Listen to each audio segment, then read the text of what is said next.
guys, my name is Olubumiwa Sodikolua Tobiloba and welcome to my show TGI Entertainment.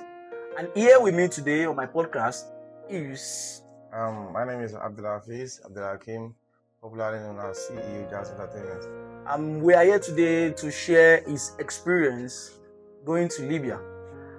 Mr. Hafiz, I know it's going to be a difficult experience to share, but I want you to tell my audience, my fans, what really motivates you to go to Libya. Okay, first of all, the reason why I decided to travel to Libya is because, I've been seeing a lot of videos of people traveling from Nigeria to Libya, and luckily for them, they were able to travel to Europe.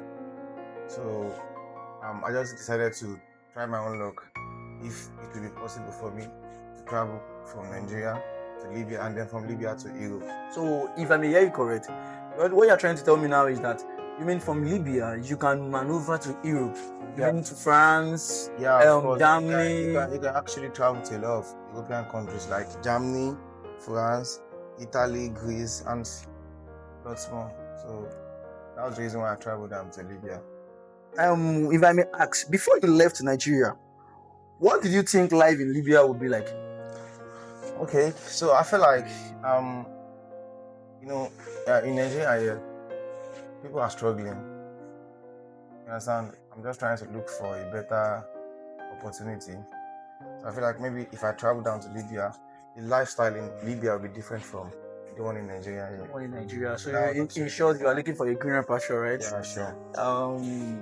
So who or what influenced your decision? I cannot say there was particularly something that influenced my decision, but I have a brother who traveled down to Libya. I came back to Nigeria and it was like, Libya is a better place, Libya is a good place, there's a lot of money in Libya. If you travel there, you make a lot of money. We normally travel down to Europe to go and work, make money. You understand what I'm saying? So I did my research and I actually noticed that the distance between Libya and Europe is very close. So I feel like maybe everything he was saying to me is truth. So I said, okay, let me just give it a shot. Try to travel to Libya. Maybe I would have the opportunity. There, you will be able to cross over to European countries. Oh my God! So, when you go to Libya, how did No. Let me see. Before you left Nigeria, how did your family react to the news that you are leaving Nigeria for Libya? Some of them are worried, to be honest. My mom, my dad, my uncle, my brother, they were all worried. But I had to just tell them that. In fact, I even have to lie to some of them that I'm traveling down to Abuja for a concert because I always post shows for people here in Lagos before I decided to travel to Libya. So I just like some of them that I'm traveling to Abuja. I'll have a show there. So that was where I'm going. I went to the market in Arena in Oshodi. I got clothes, buy nice shoes, and I told them I'm going for a show. But my mom and my dad, they actually know that I'm traveling to Libya. What they are telling us is that you cannot tell everybody that you're going to Libya. They have put that fear on us that you cannot tell people that you're going there. So I had to tell some of my family members because a lot of them are worried. They have seen videos, they have heard a lot of news about people traveling there. So they were so worried that why did you decide to go there? To Libya. Yeah, so it's not like maybe you are suffering here or anything, but why I just like, okay, I'm a man, let me just decide on my own. It's a struggle and I need to make my own money. So oh my God, they are worried. So can you describe your journey from Nigeria to Libya for us? It was not easy, to be honest. It was not easy. Like if I said I should start talking about the experience of traveling from here to Libya, I can talk from now till 5 days. I'll keep on talking about. We are here for you. We are here for you because my fans are here to listen to whatever you have to say about it. Because at this stage, I think it is very good and very wise for us to discuss about your journey to Libya because I don't want any of my fans or anybody watching this show outside or inside the country to fall victim of what happened to you. I know it is a bad experience, like I said from the beginning, but I want you to share it with us because I know why saying it out. I know your heart will be free and you'll be able to move on from everything that has happened to you in Libya. Okay, well, to be honest, I would not say it's completely a bad experience because here we are. There are a lot of people that travel down to Libya. They don't even have the opportunity to get down there before they lost their life. So, Alhamdulillah. Glory be to God. But first of all, what I'll say is that when it took me like 20 days to travel down from here to Libya. Day and night. On the road. Because when we got to what is it called, Casina, Buhari was our president back then, so the border was locked. So we had to spend like 5 days in Casina border. After then, we there are some people that came to help us to cross the border. Cross to Niger. Over to Niger. Yes, before you cross to Libya, you'd have to enter Niger first, and you cross down to Libya. So there are some people that help us to cross down to Niger. Now, when we now got to Niger, I have my passport, but Niger's stamp is not on it, so I cannot proceed with that journey. I have to put Niger passport. Buhari have already locked the border, so we had to pass the back of the country. Maybe we've passed one village to enter Niger. So when we now got to Niger, they now told us we cannot continue this journey until we put Niger's stamp on our passport. So I now had to walk back to Nigeria and enter Niger again for the past. It's kind of crazy experience. That's a very crazy experience. Well, we make it. And then when we got before the car that will come and pick us came, like we spent about 2 weeks. But after that, we spent another 5 days in the Sahara Desert. Well, luckily we were able to get to Libya, and alhamdulillah. So what you're trying to tell me now is that while going to Libya, when you leave Nigeria, you have to enter Niger. From Niger, you enter Libya. Yeah, that's it. That's how oh my God, that's a very stressful experience. And how, was there any moment during the course of the journey that you felt like turning back home? Yes, actually, when we are in that Sahara Desert we have been driving non-stop for 24 hours. I look back, I look front, I look up and down. I'm not seeing any house. I'm not seeing any roof. I'm just seeing desert, sand. So I was now like, I cannot continue this journey. I just had to jump from that car to the floor. Like I jumped down. I said, I'm not going again. Oh my God. So when I said I'm not going, the car does not even know that I've come down from the car. You understand? Like the driver didn't know that you. He does not know. The driver does not know that you jumped from the car. I jumped down from the car. So it was just going. So the people at the back of the car was the one shouting, "Stop! Baba is the this guy have come down." So the guy now, I was already drove for about 2 minutes, and he now stopped. Some of them are coming back to me. I was like, why are you thinking this way? Why are you doing this? You're not a kid anymore. Like me, I don't want to go again. I don't even care anything that wants to happen to me. I want to go back home. I want to stop this journey here. But they begged me, like they tried to, console me, and one guy like that backed me. Like he put me on his back and then he carried me back into the car. And then we continued the journey. So like I feel like I don't want to continue the journey because like it's kind of crazy experience that I've never even wished my enemy to embark on.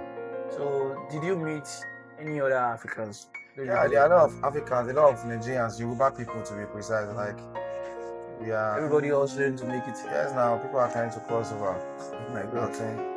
I don't even know. Like, even you haven't even started the story yet, but I'm already feeling emotional. Like I said, it's a very crazy. This is a very crazy experience. It's a crazy experience and journey that I would not even wish for my enemy to just, So what struck you the most when you arrived in Libya? Okay, my own thought was that when I got to Libya would be like, all these American films I normally watch. Beautiful houses, big cars, skyscrapers, nice. Are you for real? But when I got there, you said you did your research, right? Yeah, I actually did. But Libya has the village part and they have the city. Okay. So my own destination was the city part. No, the village part.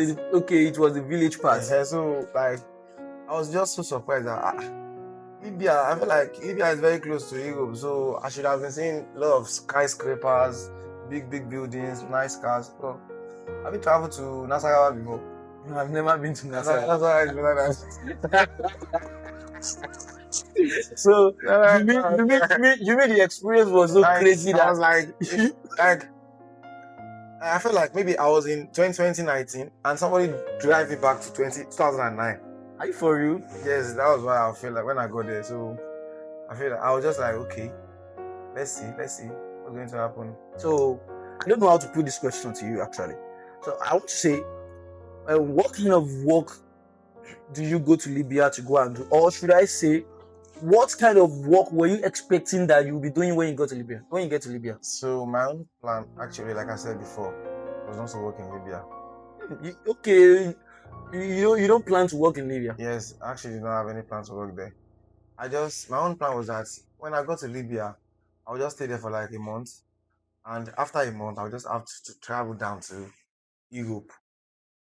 Do you understand? Because, like I said, the distance between Libya and Europe is just like you traveling from Uge to Oshodi. It's not even up to Oshodi. Like the distance on that water is not even up. Oh, you mean the distance from Libya to enter Europe? It's not up to 20 kilometers. What country are you talking about? I'm talking about, particularly, I wanted to travel to Italy. You mean Italy is very close to Libya? Very, very close to Libya. Very, very. They share the same border. Very close to Libya. So my plan was not to work in Libya, but when I got there, I see that the whole story has changed. So I don't have any choice now to just start working there. Do you think you were at your lowest? Well, to be very honest, I'm always at my lowest because the kind of person I am, I'm very close to my family. And my expectations while I was traveling to Libya was not that I would be staying in Libya for a very long time. You know what I'm saying? So I'm always thinking about it that when am I going to go back home? You understand? Because people at home, they have high expectations on me. They were like, oh, our son has traveled out of Nigeria. Our brother have traveled out of Nigeria. So they were expecting me to, So I'm always thinking about it. I'm not always happy about it with the situation that's going on there. Like I said, I was lucky. I was working. I was making you actually know I was making money there. You were making money. I was making good money there, but at the same time, you were okay on your own. I feel like I needed more. You needed to step up. Like I needed more. Like the money I was making there was not my plan, and that was this life was not your expectation. This life is not all about money. To be honest, one of the reasons why I'm not always happy about staying in Libya is that Libya is not a country where you can bring up a family. The reason why I'm striving to travel out of Nigeria is because I want my own family. Like, I actually don't want my family to come out of Nigeria because you see, we don't have good government. We don't have everything about Nigeria is totally fucked up. You understand? So I'm always thinking, I'm not always happy about the situation back home. So that's one of the stage I feel like I'm not always happy about. So that's the lowest I've ever been. I won't lie to you. I personally think going outside the country, moving outside the country could be the best decision everybody could make. But you talking about your experience in Libya made me understand. Now it's making me understand that not all countries are better than Nigeria. No, there are some countries. In some cases, Libya is far better than Nigeria. Because when we're talking about disadvantage, we should be very honest to ourselves. When we're talking about disadvantage of some country, every country has their own advantages. If people are talking about Nigeria, they will mention corruption, they will mention this, they will mention bad governance, they will mention insecurity. But there are actually some ways. It's like there are actually some places where Nigeria is far better than most of those European countries. Do you know? I don't know. If you can emphasize for that, I would really love it. Nigeria is the most sweetest place to stay if you have money. You don't know? I know about that. So the best place for you to stay is Nigeria. But it's not easy to make that money. Make that money. So when we're talking about advantages of staying in Libya, like in Libya now, we actually don't pay for lights. You don't pay for electricity. You don't pay for water. All these DSTVs, football matches that you guys are watching, you actually don't pay for it. You watch it for free. There are some times when we receive free food. From the government? Yes, of course. From the United Nations. Libya is a very rich, oil-rich country. More than Nigeria. So they have a lot of crude oil in Libya. So if you have like the cheapest amount. They are selling their fuel is the cheapest. I can say their fuel is the cheapest in the world. So they have their own advantages too. So I cannot say I did not benefit anything from Libya. Do you understand? I understand. But to me, I feel like Nigeria is more safer for me than Libya. So Libya. thank you for your experience. Thank you for saying everything. But there is something I have to go back on. I want you to emphasize more about when you were moving from Nigeria to Libya. You talked about you jumping out of the vehicle and somebody shouting before the driver could even stop, and people could notice that you left the car already. I want you to emphasize that moment. What do you feel? What were you feeling? Like, what really happened? I want you to tell my audience. I want you to tell us what really happened. How do you feel that time? I want to know the emotions you feel during that moment. When I talk about jumping out of the car, some of the viewers might actually think I'm joking about it. I'm just trying to. Sorry, Yoruba. Mind me by you. Okay. So ìgbà tí mi join tí mo jábọ́ tí mo bẹ́ bọ́lẹ̀ láì mọ́tò yẹn. Ìgbà tí mo bẹ́ bọ́lẹ̀ láì mọ́tò yẹn. The only thing that was coming to my head is that, have you ever traveled for like 24 plus 24? That's 48, Abi. Yeah, that's 48 hours. Plus another 24, that's about 72 hours. Have you ever traveled for 72 and you just be looking at sun? You're talking about the desert. 24 hours travel speed. 72 hours. I'm not talking about you would drive for like 1 hour, you stop. You would drive for another, like you just continuous driving for like one travel over before 72 hours. Really? So like somebody that have not experienced that kind of lifestyle before. Because even mo tún convince àwọn èèyàn tó yẹ pé wọ́n ti ń lọ sí country about 10 years ago. Mo tún convince wọn pé wọ́n fẹ́ lọ tà wá ní. Ibi táwọn lọ yìí kò ní destination. Wọ́n ti miss ọ̀nà. So like tí mo máa ń sọ fún èèyàn. Ó máa dàbí pé mo kàn sweet talk. You get what I'm saying? So like the experience is kind of crazy. I actually have to jump out of the car. I was like, okay, what do you want to do? Then you actually I know where I'm coming from. I can actually go back. So I can go back.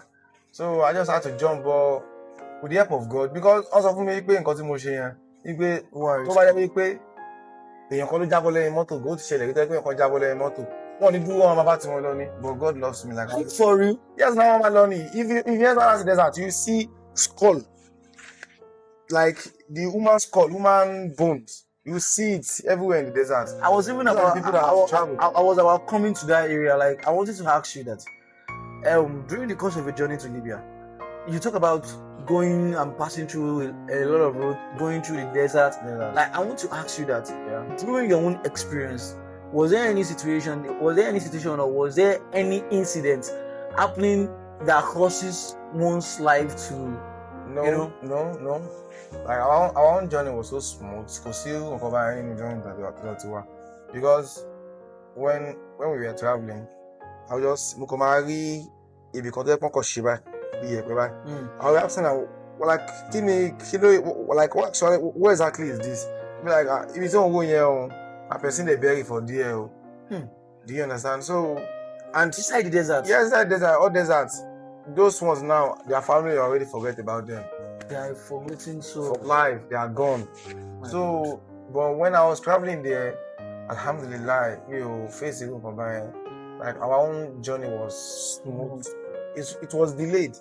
Like we spent more than the actual date we are supposed to spend in that desert, but we will make it there. Every one of us. We are about 32 at the back of Ilos. Do you know Ilos? 32 individuals. 32 people. 32 people. Both male and female, children, adult and anybody. 32. I counted everyone, each and every one of us. We were 32. But every one of us, we got to Libya safely. So when do you start thinking about returning to Nigeria? When I start thinking about coming back to Nigeria, me, I love Nigeria a lot though. So I'm every time, if I have small money in my pocket, I'll be like, my boy work, I'm always talking about having fun in Nigeria because, like I said, if you have money, Nigeria is so sweet to stay in. So I'm always 247 anytime. But if I should talk about the particular time I was like I was always thinking about coming to Nigeria. That's when I lost one of my brothers. Wow. That's it. May his soul rest in peace. So, sick me. So, like, we tried all our possible best to save his life. But at the end of the day, I think he's already coming back to Nigeria. But when they got to Agadez, and that Agadez is the last destination for him to now cross To into Nigeria. So that means that Agadez is inside Niger, right? It's Niger, yeah, Niger. One of the most populous states in Niger. So we lost his life. So when we lost his life, I was always thinking about, so his men are not going to see him anymore. Like they are not going to see their son anymore. And I know the kind of love my parents have for me. So I'm always feeling that, what if this kind of thing happened to me? Our parents, my mama, they move on. So if you only our money become like a possibility,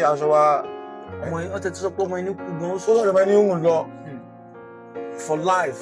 Even dollar, our parents actually so that's what I want to ask. They will not be able to heal from that trauma. That's what I want to ask now. Like, so after his death, did you guys actually return him back to Nigeria or immediately? No. Like, did they bury him? They bury him in Niger now. They bury him in Niger. Who want to transport the dead body from one country to another? Even the president come back to see. So that guy now is buried in Niger. He's buried. Even in Ligombe, we burial ground nearby. Today, I've not used this man. That's very, very emotional. Because so that was when I was like, I just want to go. But for one reason or the other, I had to just stay because I've already spent a lot of years there. So I have my own calculations. I have my own plans. You understand? I have what I want to come and do in Nigeria. So I just had to, continue struggling, continue staying there, and to make everything work out for me before I decided to come back to Nigeria. So, what made you finally decide to come back? Like that's what I said. When we lost my brother, that was when I feel like I want to go. I just want to go back. Nothing. I just want to go back home. Just want to go back. Yes. So, like, how many years did you use in Libya? I spent about 6 years in Libya because I go there in 2019, and I go back home in 2025. So that's about 6 years. Yeah. So, how did you feel now returning back to Nigeria? First of all, I feel relaxed. I feel happy. I felt welcomed, and I felt like I'm in my own paradise. Because in Nigeria, for example, now the kind of person I love wearing shorts. In that country, you cannot wear it. Are you for real? Yes. Now, me, I love shouting. In that country, you cannot shout. You know, I love women. Like I don't have a lot of girlfriends, but I love communicating a lot with women. I have a lot of female friends. In that place, you cannot talk to women in a public place. So it's more like you're in a prison over there. In Nigeria, compared to Nigeria, like I felt so free in Nigeria. I can go to anywhere. I can talk to anyone. I can wear anything. I can drink. That place you cannot drink alcohol. You can't be caught drinking alcohol. They play.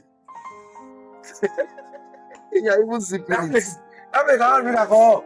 So I mean, in Nigeria now, like that freedom is there now. So I can do anything I want to do. So like I'm so happy to be home. So Nigeria is sweet.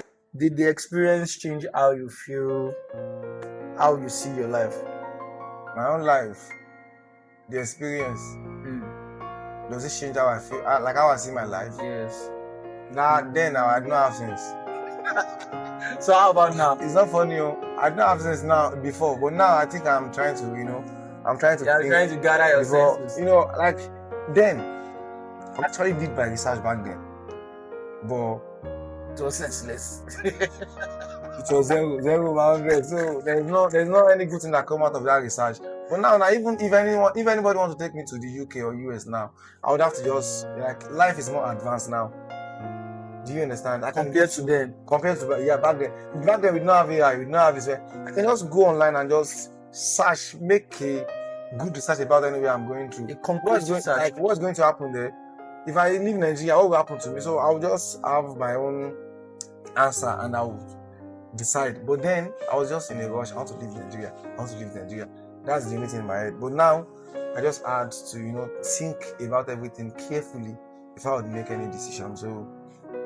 So, what kind of advice do you have for young ones or people thinking about traveling out to Libya to find? Well, to be honest, in my past videos, I've talked about I'm not going to advise anybody not to travel to Libya. Do you understand? Because we should be honest, though, Libya really works well for me. It works out for me. It does not work out for other people. Do you understand? So now, if I was telling people that they should not travel there, and they see that okay, I'm not rich, but I have contentment. How do you guys call it? Like I'm not even average person, right? I'm not even average. I'm just a happy person. Like I'm so satisfied with anything that I have. So if I'm telling people that okay, don't travel there, and they say that okay, you are burning lifestyle, you are eating, you are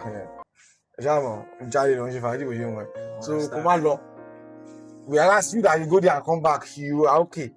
So if you want to go. But if you want to go there, make sure you know the kind of person that is taking you there. Most of all these our brothers are human traffickers. People that are very close to us, they are traffickers. Or kọ́ṣẹ́ ìlọ́run yẹn, ọmọ ilẹ̀ kan, ó gbé obìnrin méjì lọ sí ọ̀hún yẹn. Ìgbà tó wá dé ọ̀hún yẹn, ó wá sọ pé òun fẹ́ gba ibà lórí wọn. Àwọn ọmọ yẹn wọn ò níṣẹ́ wọn ní kankan tó fẹ́ ṣe wọn kọ́ṣẹ́ láti Nàìjíríà. They don't have any handwork. So what is expecting them to be doing now? So now, me and one of those girls, I now found a restaurant for them where they are working. Where they can work. So now they are paying that woman back a little by little. But the woman was not satisfied with that amount getting from those girls. She was now using them to do hooks.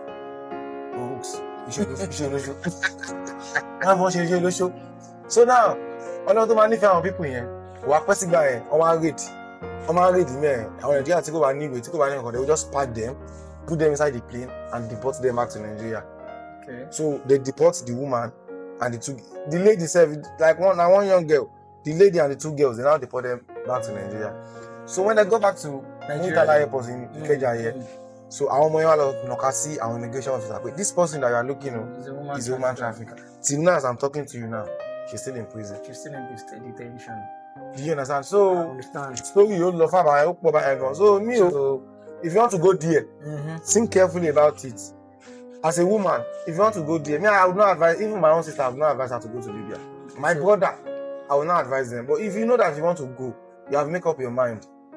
You need to be in Libya, you can go. So what I want to ask you now is that the person that introduced you to Libya, so I'm not asking you to disclose his name.